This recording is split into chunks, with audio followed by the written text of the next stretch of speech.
To our channel. తెలంగాణలో telephone tapping case సంచలనంగా మారింది. మరి ఇదే టెలిఫోన్ ట్యాపింగ్ కేసు ఆంధ్రప్రదేశ్లో కూడా విస్తృత చర్చకు దారితీస్తుంది.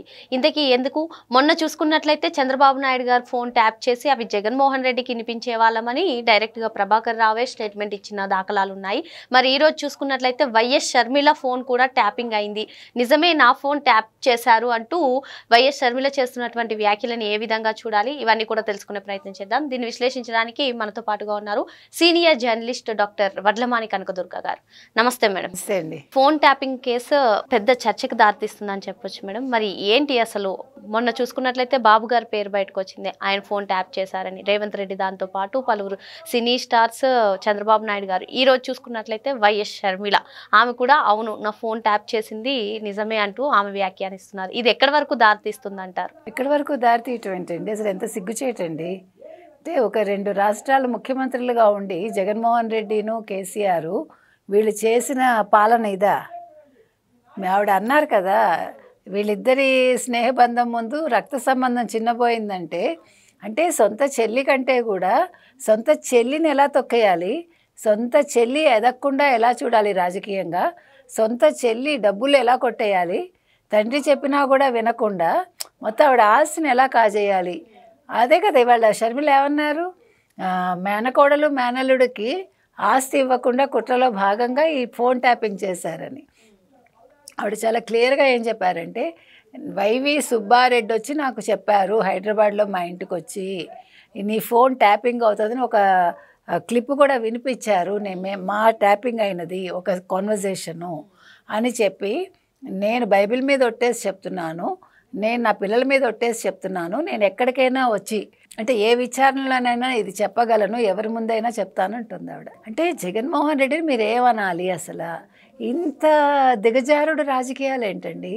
చెల్లెలు ఎదిగితే నీకేంటి బాధ? నీకేమి ఆవిడ అసలు నేను తొక్కేయాలనుకుంటే ఆవిడ ఆ రోజే తొక్కేసేదిగా పాదయాత్రలోనే. ఆమె ఎందుకు పాదయాత్ర? ఆమె ఎందుకు చేస్తుంది? ఆమె అయ్యి ఉండొచ్చు ముఖ్యమంత్రి. అసలు ఇలాంటి మనిషిని తీసుకొచ్చి కూర్చోబెట్టి ఈరోజు తప్పు చేసింది షర్మిల అయిపోయింది. ఒక సందర్భంలో ఆమె ఆ మాటలు కూడా అన్నారు కదా మేడం, మా అన్నకి నేను సపోర్ట్ ఇచ్చి చాలా పెద్ద తప్పు. అదే చెప్తున్నా, ఆవిడ సపోర్ట్ ఇచ్చి తప్పు చేయటమే కాకుండా ఇవాళ ఆవిడ ఫోన్లు ట్యాప్ అయ్యాయంటే ఆ ట్యాపింగ్ గురవడంలో అన్నగారి పాత్ర అంటే ఇంక అంతకంటే ఆవిడ బాధపడే. సొంత చెల్లి ఫోన్ ట్యాప్ చేయాల్సిన అవసరం ఏమొచ్చిందంటారు? ఏమండి, అసలు మనుషులైతే అలా చేయరండి. కేసీఆర్ లాంటి వాడు చేయాల్సిన పని ఏంటండి? అసలు ఎంత సిగ్గుచేటండి. ఒక ముఖ్యమంత్రి మీద అలిగి నువ్వు బయటకు వచ్చి ఒక పార్టీ పెట్టి ఒక ఉద్యమం అంటూ 10 ఏళ్ళు నువ్వు ఉద్యమం చేసి నువ్వు ముఖ్యమంత్రి అయ్యి ఇవాళ మీకు ఇక్కడ ఇంకొక మంచి పాయింట్ చెప్తాను నేను. ఇవాళ రేవంత్ రెడ్డిని అందరూ ఏమన్నారండి, బీజేపీతో కుమ్మక్కయ్యాడు, బీజేపీ మోదీ గారికి సరెండర్ అయ్యాడు. మోదీ కాదు, మోదీ గారి దగ్గర రేవంత్ రెడ్డి అడిగిన ఒకే ఒక్క అంశం ఏంటంటే ప్రభాకర్ రావుని ఇండియాకి రప్పించండి, అంతే.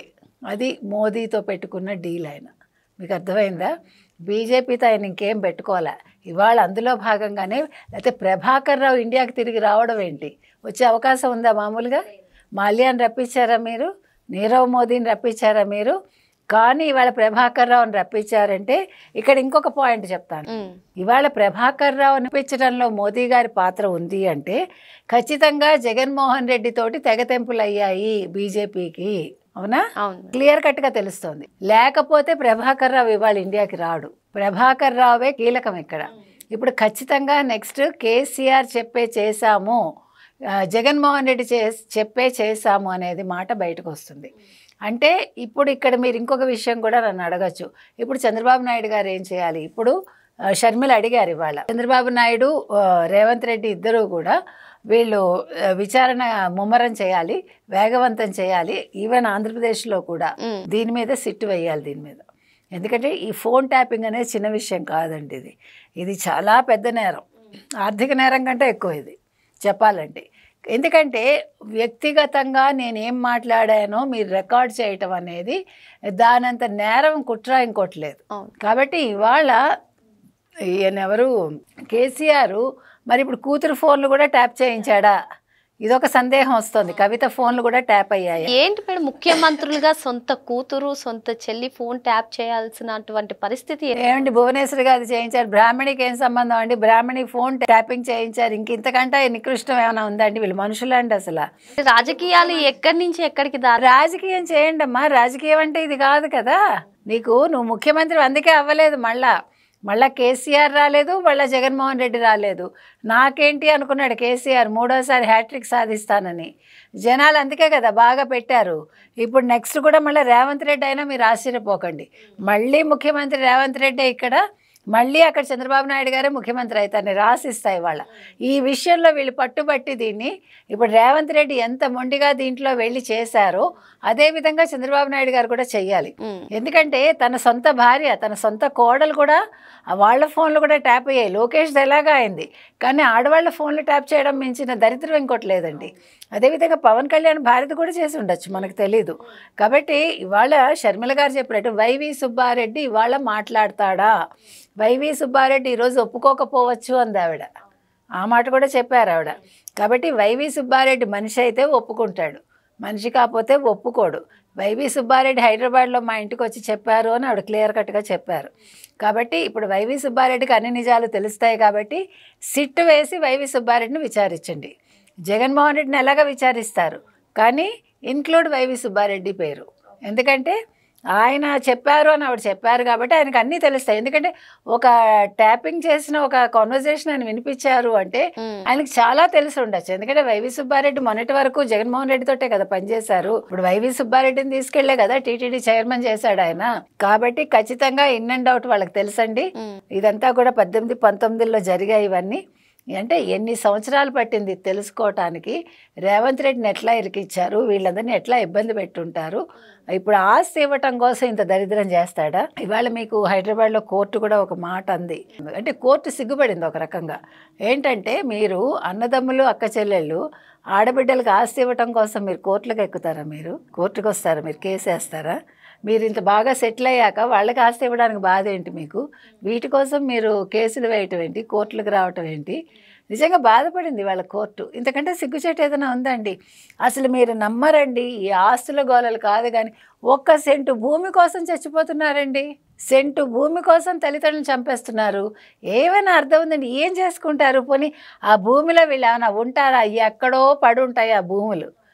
ఇప్పుడు ఇంకొక పాయింట్ ఇక్కడ ఏం చెప్తానంటే అండి, నేను తల్లిదండ్రులు కూడా తమని మించి ఆస్తులు కొని పిల్లలకి ఇవ్వద్దండి. అది కూడా చెప్తా. మీరు ఉన్నంత వరకు ఎంత అనుభవించాలో అంతే ఆస్తి పెట్టుకోండి. అవసరం లేదు వీళ్ళకి సంపాదించి. అంటే మానవత్వం మృగ్యమైపోతుంది. మీకు అర్థమైందా? సో ఈ ఆస్తి అనేది వచ్చి ముఖ్యంగా భూమి అనేది, భూదాహం అనేది ఎవరినైనా కూడా మీరు కావాలంటే గమనించుకోండి. ఇవాళ మీరు ఒక 200 గజాలు కొనుక్కోండి, ఒక ఇల్లు ఇంటి కోసం. ఆ 200 గజాలు కొన్నాక ఈ 200 గజాల పక్కన ఇంకో 50 గజాలు కొంటే బాగుంటుంది అన్నట్టు. 50 కొన్నాం కదా, రేపు పొద్దున్న ఇంకో కొడుకున్నాడు కదా, వాడు వస్తాడు కదా, వాడికి పెళ్ళి అవుతుంది కదా, ఇంకో 50 గజాలు. అంటే ఈ దాహానికి అంత ఉండదు. మీకు అర్థమైందా?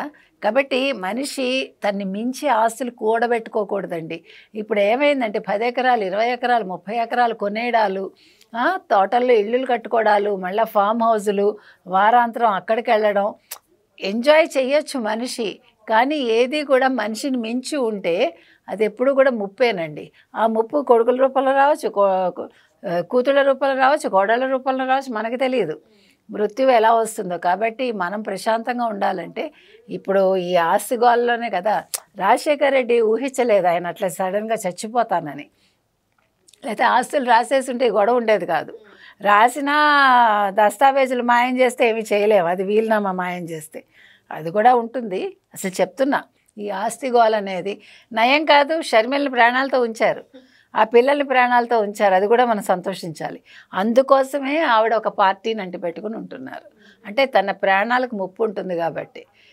మనం చెప్తున్నది ఒకటేనండి, వాళ్ళు షర్మిల గారు అడిగిన డిమాండు నెరవేర్చాల్సిన బాధ్యత ఆంధ్రప్రదేశ్ ప్రభుత్వం మీద కూడా ఉంది. అదేవిధంగా రేవంత్ రెడ్డి గారు కూడా దీన్ని ఇంకా వేగవంతం చేసి చాలా మంచి పని చేశారు. నన్ను అడిగితే ఆయన బీజేపీతో ఒకవేళ లోపాయకారి ఒప్పందం ఇది పెట్టుకున్నా కూడా తప్పులేదు.